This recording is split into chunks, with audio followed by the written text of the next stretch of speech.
Hi friends, Angela here, and today we are diving into something deceptively simple but incredibly powerful for your health, and that is walking.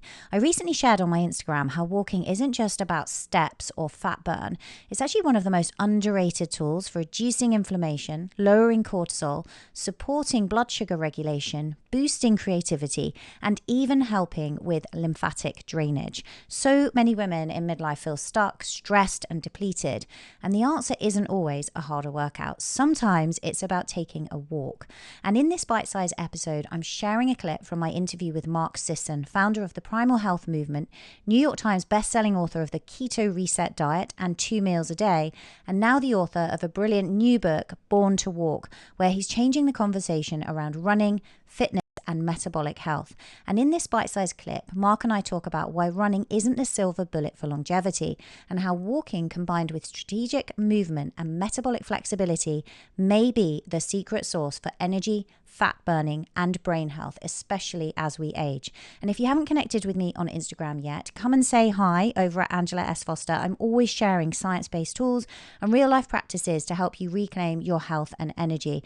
And if this episode resonates, please take a second to share it with a friend or post it to your stories. It helps more than you know, and you never know who might need to hear it today. So let's dive into this clip. And if you want to listen to the full episode, I'll put a link in the show notes below.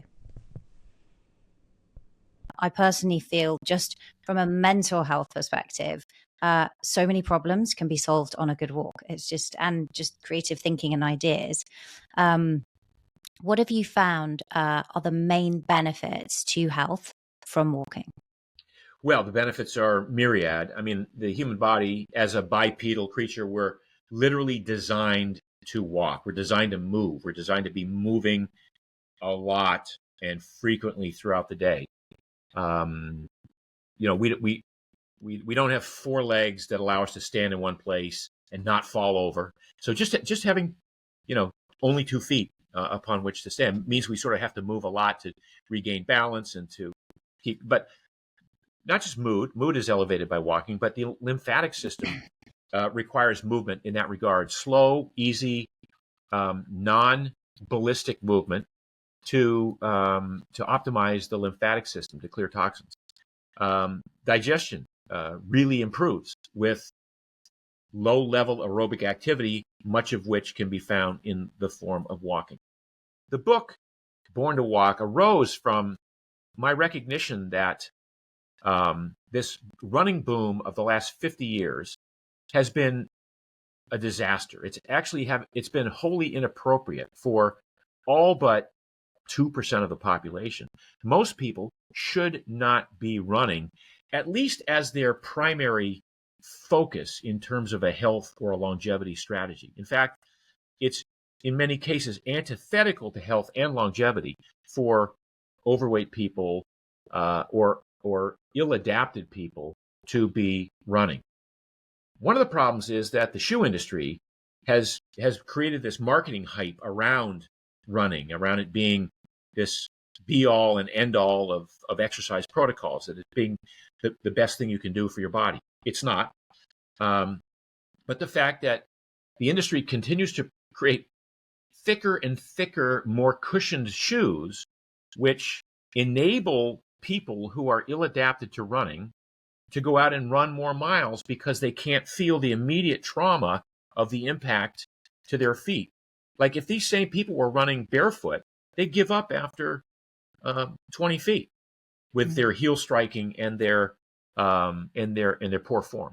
So where am I going with this? I think that one of the things with the book Born to Walk is I'm giving runners permission to walk again. I'm telling people that if your strategy, if your goal is to be healthy and happy and have a longer life, to be more energetic, to have more muscle mass, and to lose weight, a better strategy is to do a lot of walking, orchestrate your diet around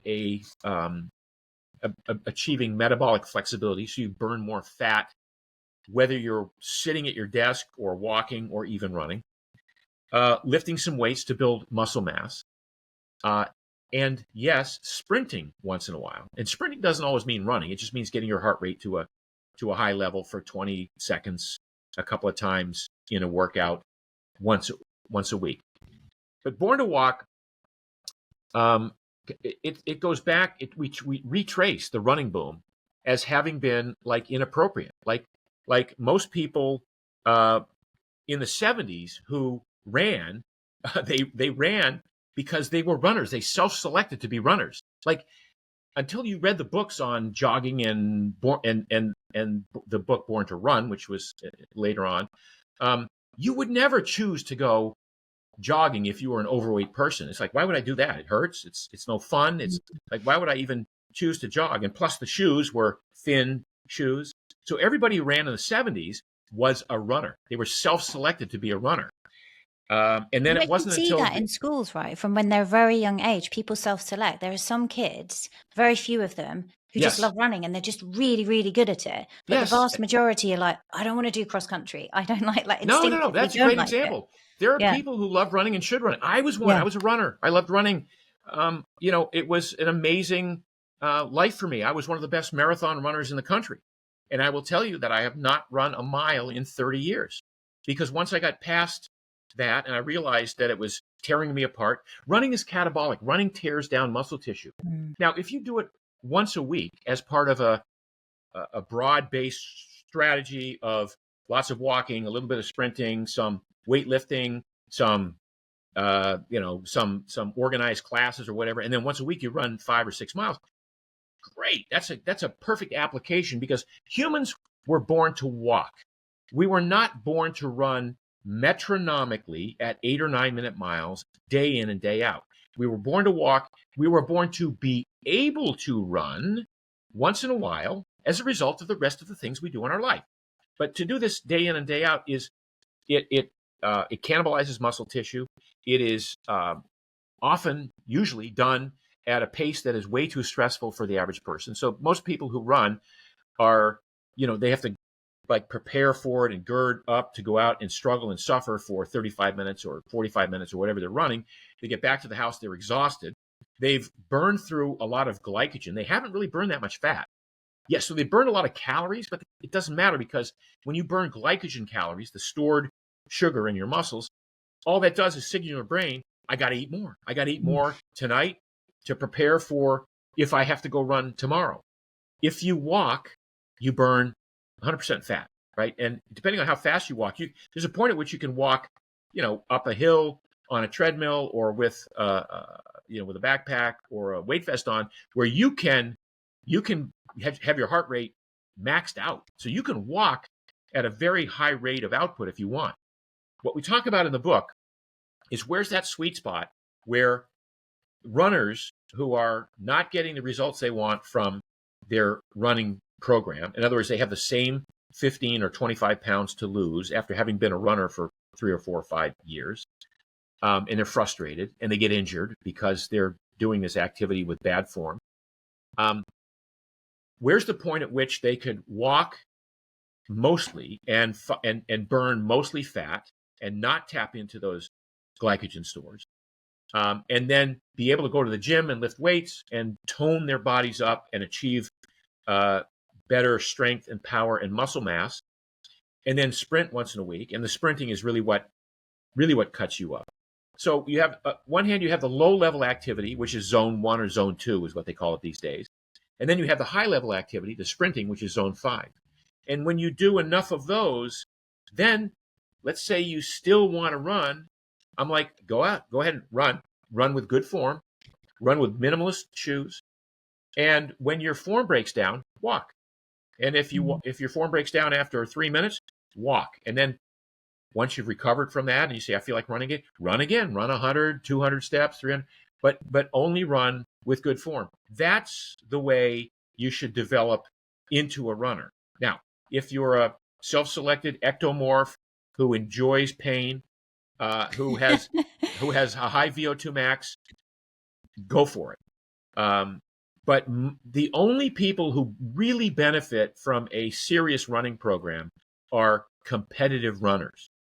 Everyone else would be so much better served cutting it, taking a step back and going, okay, I'm going to walk more. I'm going to sprint once in a while. I'm going to lift weights, and I'm not going to beat myself up. I'm not going to get injured, because nobody gets injured walking. Pretty much nobody gets injured walking. Running, 50% of all runners are injured every year. And at any one point in time, right now, 25% of all people who call themselves runners are injured. That's a horrible statistic. It's horrible. And a lot of it is due to the shoes, to the footwear. The footwear is encouraging bad form because it's got this thick, cushiony, padded bottom, this sole with a raised heel that makes you think like you're running on clouds or on air, when in fact all it's doing is imparting all of the micro trauma up the kinetic chain to the ankles or the knees or the hips or the lower back. And so people get injured as a result of this. I think this book is going to really change the way people look at running. It's going to give people permission to walk and just say, you know what? I tried the running. It didn't work for me. Now I'm on a path to improved health, longevity, general well-being, overall fitness. Do you know, it'd be great if, and I think you're right. I think it will do that. I've tested it both ways. And it's really interesting, isn't it? Because during COVID, I got myself a running coach and I was like, I feel like I should do this running thing. And I'm naturally very lean. I lift a few times a week. I do the sprinting that you talk about. And I also walk a ton. And that keeps my body composition, my insulin sensitivity, everything in check. I don't have any of the belly fat that a woman of my age is meant to be getting. And so it works super well. I did this running period for only 3 months. I was never in so much pain. Mm-hmm. My body composition changed. I was now accumulating fat around my abdomen. And it was just awful, right? This was 3-4 years ago. So I absolutely agree with you. I think the difficulty, isn't it, is persuading people out of it. And many people, as you say, it's not that they even enjoy the run, but when they come back, they like the endorphins that they've got from being out. Exactly. People say, I love running. I'm like, you don't love running. You love having run and you love calling yourself a runner. But True. While you're running, tell me that you are smiling and enjoying the whole thing. And people say, well, I love to put on the headphones and I like to go to, I'm like, okay, that's proof that you don't love running. If you loved running that much, you would not wear headphones. You would be out enjoying all of the inputs, all of the sensations, all of the little breathing patterns, noticing your gait and your stride, making corrections in it. So the fact that you have to wear headphones and listen to banger music while you're running is one of the first indications that you don't really love it that much. It's an escape for you. And I don't mind people having an escape. I mean, look, everybody needs their escape, but it's not a positive, necessarily a positive sort of form of escape or meditation. Now, the fact that your body composition changed, Angela, is really critical and indicative of what happened. So now you went from a kinder, gentler, walking-based routine with a little bit of sprints and some weightlifting thrown in. You have ideal body composition. Now you go to focusing on running. Your body, because you're running at a pace that's higher than you should be working out on a regular daily basis, your body's in stress. And it produces a stress hormone, cortisol. I know you know a lot about cortisol. Cortisol, as a short-term stressor, is very important to the body. We need it, but as a chronic overproduction of cortisol as a result of running day in and day out, it prompts the body to store body fat. And cortisol is that catabolic hormone. Cortisol tears down muscle tissue, and it does so because the brain says we're running faster than we should. We haven't learned how to burn fat at a high heart rate, at a high running pace. So now we're just burning sugar every time we go out the door and run. And because we're burning sugar and we're running out of this stored sugar in our muscles, the brain tells the adrenals to secrete cortisol to go to the muscles, to tear down the muscles, to strip the muscles of a few amino acids it can send to the liver to make glucose, to make more sugar so you can continue your run. And that's the reason every elite marathoner is skinny. None of them, even though they go to the gym and they might lift weights and they might have a heavy leg day and they can't keep muscle on because their bodies will not allow it to happen because running is catabolic. Walking is at the very least anti-catabolic and maybe anabolic in some cases.